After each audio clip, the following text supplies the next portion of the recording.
Ever wonder who really built the cities we live in? Like the actual hands. Hmm. Today, we're diving into Michael Ondaatje's In the Skin of a Lion. It really tries to uncover those forgotten lives etched into Toronto's foundations, back in the early 20th century. Yeah, and it's interesting because it's less about a straightforward plot. A leads to B leads to C. It's much more about memory, how we tell stories. And the stuff you don't normally see when you think about how a city gets built. Exactly.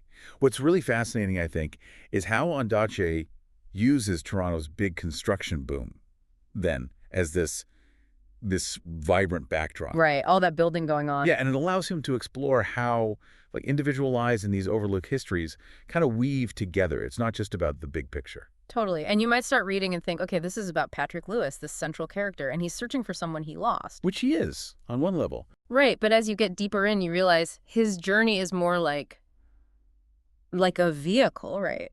For Ondaatje to peel back the layers of the city itself, showing us all the things, the people, that are often just ignored. And how he does that is so tied to his writing style, isn't it?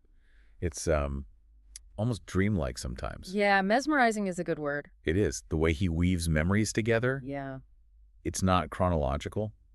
It feels more like he's excavating, digging things up. Like remembering isn't just recalling, it's kind of creating understanding. Precisely. Which, for someone listening who really wants that deeper knowledge, that's quite a powerful idea, I think. Remembering is an active thing. It really is. And the characters you meet along the way, like Caravaggio, who's so enigmatic, or Alice Gull, who seems so determined, they aren't just, names on a page. They feel like they embody these different, often hidden threads of the city's real story. Yeah, each one gives you a different angle, a different perspective on how Toronto was changing, who was part of that change. And connecting that maybe to, the bigger picture of how cities even get made. The way the book portrays the immigrant laborers is just, wow. It's really striking. Oh, absolutely. Yeah. Especially the ones who built the Bloor Street Viaduct. You think about the sheer scale of that, their immense contribution. Huge, physically building this massive structure. Right, and yet in most sort of traditional histories, these individuals just remain faceless, anonymous. Yeah, they're the people who literally shaped Toronto with their hands, but their stories just weren't told or weren't seen as important, maybe. Exactly, and Ondaatje gives them a voice. He highlights their strength, their resilience, and just how essential they were to the city's identity. So for you, the listener who wants that thorough understanding, this is kind of crucial, isn't it? The novel really shines a light on these unseen hands, the invisible work. It really does. And it makes you question, what do we even consider history? Ondaatje seems to suggest that the stories we choose to tell and the ones we ignore, well, that deeply influences how we see ourselves and the places we live. That's a really good point. And while the way he tells it, the fragmented structure, the poetic language, it might feel a bit different at first. It's definitely not a simple A to B narrative. It asks you to do some work, connect the dots yourself. Precisely. It demands a bit more engagement, perhaps. Yeah. But the reward, I think, is this much richer, more profound meditation on memory, identity.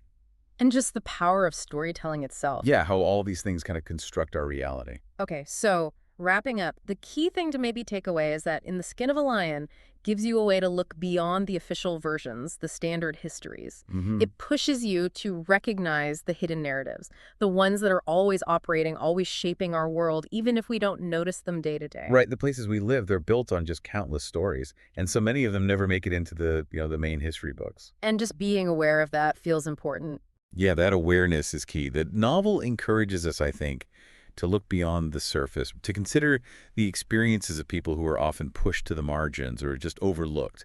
That's how you get a truly informed perspective, maybe. So here's a final thought as you go about your day. Think about your own community, your own city or town. What are the hidden stories there? What's the seemingly invisible work, the unseen labor that shapes your daily life? If you were to, look a little closer, dig a bit deeper, what stories might you find? It's a fascinating thought, isn't it? Yeah.